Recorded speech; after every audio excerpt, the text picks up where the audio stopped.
justice bazofunda biso mpo banyongo tofutaka te bachinois bayawa na baasageur bakanga oyebi yango mais chef Facia na chef Olivier bakomi le 13 juillet 2017 nazopesa bino date tobandi na bango misala direction générale na biso ya sika ebandi bareforme tozalaki na protocole d'accord à DGTA depuis 1997 baza korévise yango te tobandaki kozwa mbongo te sur le fret aérien babenga biso multimodalisme ebandaki na te depuis 2009 na professeur Emile Boye mozalaki na video ya multimodal ebanda te ti lelo esali 11 ans ebanda te moto oyo aremplaçaki Emile Boye asalaki yango te le DG na kosite Congo aza motu lokola ngai eloko ekesenisi biso eza sexe le DG kiko asalaki eloko te bandeko na ye so baza wanga mpe naza na bandeko nga ndeko nanga so asali mabe nalobaka nakobomba te mabe eza mabe so totiki yango te ezwi barasine asalaki eloko te oyebi yango kotonga tongai na mbongo na ye te mpo bato bakoloba na mitema na bango ezalaki baeffort na biso nyonso mpo toza biso nyonso bakongoli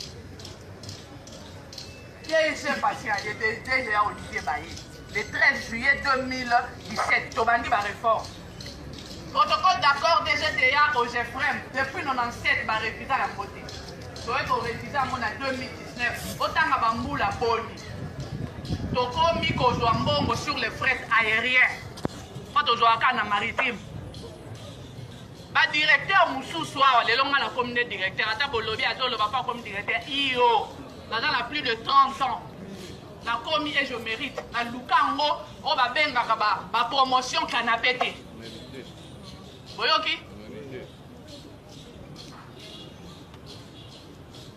a réviser protocole wana badirecteur mosusu babandaki kondima te ke bakoki tokoki kopercevoir sur les frais aériens bazondima te bazotuna akosala ndenge nini frais aériens passe tokoma kopercevoir sur le frais. Donc ça veut dire que bolingo eza lelo na kozala plus basé na diplomatie mais avant na kota na diplomatie awa tikanga na yebisa yo ke non tweet ya porte-parole ya président de la toloba te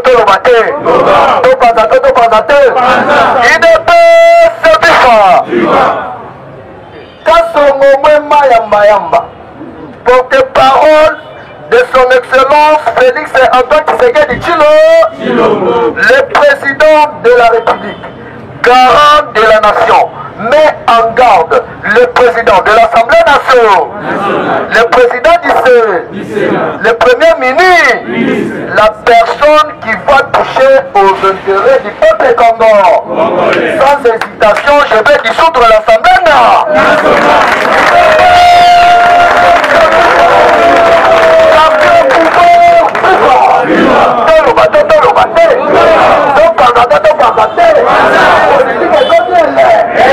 Mais en entendant Mukolo Yalobi communiquer aussi, il y a garde républicaine pour le Badengi na Congo, il y a Christian Chiwewe, Abandeli Lissoussou, Alobi à part famille présidentielle, le président de la Motu Atamo côté Azana 3, il y a Kotambola na garde république. Il ne peut se pouvoir, Makambo Eba,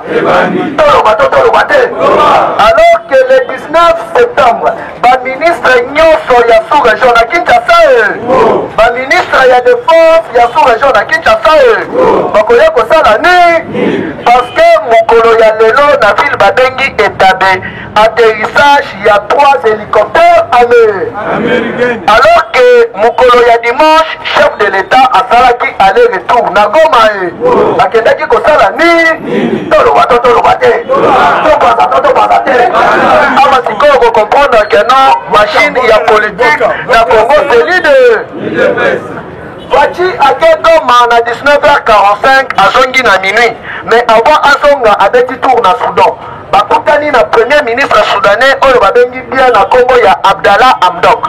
Qui est Abdallah Hamdok? Il ne peut se Abdallah Hamdok azali azalaka représentant ya Soudan au niveau ya Banque mondiale. Azali client ya États-Unis da. Ye mutu sikoyo akobanda ko contrôler Est mobile. Mais pour votre information, Rwanda, Burundi na Rwanda bazali isolé na niveau diplomatie. Alors que États-Unis a lobi boy a commis ko coopérer na Libreville donc na Gabon, na Brazza, na Angola. Yango le 19 septembre.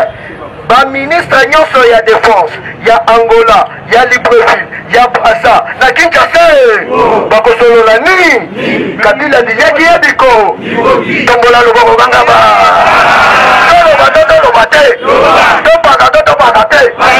alors que na niveau déjà ya administration américaine ezali na conseil oyo babengaka conseil stratégique UDPS oyo ezalaka coordonné na aumônier donc les plus vieux soldats ya États-Unis da kombo na ye John Inoff aremiraki ba département nyonso stratégique ya États-Unis da Africom Pentagone na FBI na réunion na bango plan sorcier contre Joseph Kabila balobi plan sorcier wana na monde basala yango na 3 personnes. 4e personne politique na bekase mutu ya liboso eza Saddam Hussein.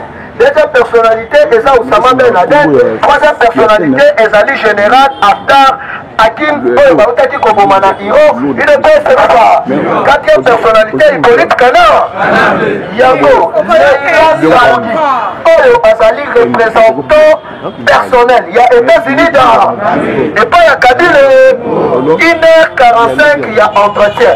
Kabila abangi abimisi batu na ye nyonso libra alors que d'habitude Kabila atikaka baconseiller na ye les plus proches mais mokolo wana abimisaka bango te asali nini il ne peut se faire alors que Leila Zarougi azalaki na montre ya géolocalisation makambo nyonso babandaki kosolola na Kabila na ambassade ya États-Unis na oye politique ekomi ele toloba te topaka te tombola loboko kanga ba Fatime ayebise boye monsieur rappelle-toi na bapartenaire na yo ya Russie na bapartenaire na yo ya Corée bolobaki na Miki Alai oyo azalaka ambassadeur ya États-Unis na niveau ya Nations Unies olobi babakela yo na famille na mais oyo okomi kosala yebake non na États-Unis obimi na vide il ne peut se faire. Premièrement, la politique des États-Unis d'Amérique en 2021, Tshisekedi il faut comme président de l'Union africaine. Nous avons changé dans nos mandats et l'oko ya liboso. Na place il y a une année, il y a à cause de la 3e mobile. Parce que à un plan moko stratégique dans les États-Unis, il ne peut se faire. Deuxièmement, quand nous sommes préparés pour renverser Tshisekedi, il y a que nos plans wana na maye. Zokande ba conteneur oyo bakangaki na ba Congo sur 500 conteneurs, 350 conteneurs ezalaki na marchandises, 150 conteneurs na Mindu. Toloba te. Il ne peut se vivre. Il ne peut se vivre. Batie système ya scanner na Kasumalesa na Matadi. Et ce conteneur au moni tout mutakala. Même il boite, même il caille, même il loot. Mukama. Il ne peut se vivre. Maintenant nous doyons mon makati. Donc, eza mpona koyebisa bino keno Fachi amemi barliko alors que Fachi azo collaboré na Moussad ya Israël na Kabeji ya Russie na Sia ya États-Unis da bayebisi Kabila pense aussi yango soki osakani mbuma na nzo uswati kende exil na male uswati bakokanga yo to humilier yo na monde modi IDP se vivre Kabila aloni na komibo na kondima na subir humiliation il ne peut se vivre alors que a ordonné qui déjà na Tambo Mwamba na Janine Maboud va imposer au sang malo le porte-parole ya président de la alobi Fachi en tant que garant il y a bon fonctionnement y a le mutu ako osé violer devoir to intérêt, il y a peuple congolais assemblé on a la dissoudre parce que l'Ibanda kati nazali il ne peut se vivre oyo balukaki bakosilisa ya tombola lobo ngaba awa sikoyoka tous les les intouchables, Patience Sadibe Munkama, directeur financier de Vodacom Munkama, 800 millions de dollars par mois. Le Vodacom a Futaka na l'État Congo. Bongo wane kendaka wa. Mais en entendant, va récupérer ba appel nyonso oyo ebandaki kolekana entre régime criminel na ba Codeco. Il dépêche cette fois. Yango omoni Kagame, Museveni baki ma rassomé te basalini. Mais baki ma sommé, baki ma te etali biso. Alors que na niveau ya Soudan, chef de l'État a kutanaki na Steven de Miliano.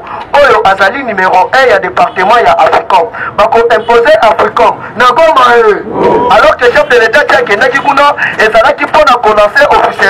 Chef d'état-major chez na niveau ya Goma ndenge tozolo banabino général Celestin Mbala na Goma oyo balukaki bakosilisa ya Fatime UDPS FIFA yango wana chers compatriotes 9e mois oyo eza dernier virage parce que mukolo ya lelo na niveau ya Nations Unies na assemblée ya Nations Unies de ezapé vacances rentrée ya vacances parlementaires là-bas tous les pays membres ya Nations Unies bazonga raté basalini tout le 20 septembre chef de l'État a koyambalisi son émissaire ya Donald Trump oyo babengi na Congo ya Donald Bush il ne peut se faire on a rassuré soutien ya États-Unis alors que à bientôt bazo dépêché déjà 5000 par commando américain na Brazzaville, na Gabon, na Angola, pour la arrestation ya Hippolyte Kana, pays à cause la manyanga pour mananzo, et de paix c'est ça. Alors pour la lelo, tout ce qui a pour ma bifo va kende musala chez tes jeunes. Et de paix c'est ça. 2003 c'est 15. Merci. Merci vraiment à Matutu. Oh, en tout cas, bon, vraiment unité au sein du pays. De la tendance politique dans l'armée congolaise. Bon, union fait la force. Ah, ça va, mais là-bas, chaos, agitation, débandage. Tous les plans diaboliques contre la lignée, béton, bâti, dénoncé et dévoilé. Les Indiens on va fabriquer les faux frais dollars et vos frais francs congolais. Bientôt pays de nos ancêtres. Mais déjà na Burumbu, Bomoko, Bana Batatu, Bana Bamamu, Dibumba, Dibaya, Kananga, commune Yanganza, Katoka 1 et 2, la Bossanité Sumbula, Bujimai, Gandajika, Bomoko, Unité, Boka Tebekaloka, na Kisangani, Bomoko, gouvernement, Guadolite, Mbandaka, la Bossanité Susu, na Gemena.